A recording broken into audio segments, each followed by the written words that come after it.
Hey everybody. So in my last video, I talked about this tool and issue tracking, and something I didn't mention was this here because I didn't know how. And in the last video, BIMGeek commented talking about what that was, and so thanks to him, I created this video to show you how to do that. So definitely check out his channel, BIMGeek. You'll find it below in the description. So anyways, it's pretty easy to set these up. All you have to do is go to your settings and then you just add whatever you want, and they're comma separated. So I'm just going to do new stat, and then down here, comma separated new type, and then I'll go ahead and save it.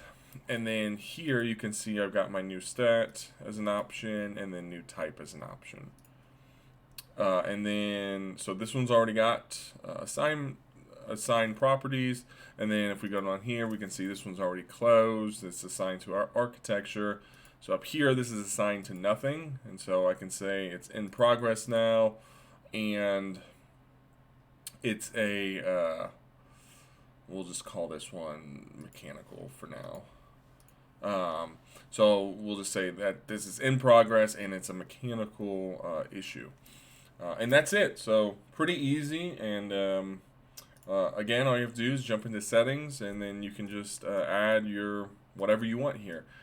And again, thanks a lot to the BIMGeek for pointing that out. Definitely check out his channel. Again, that'll be in the description below.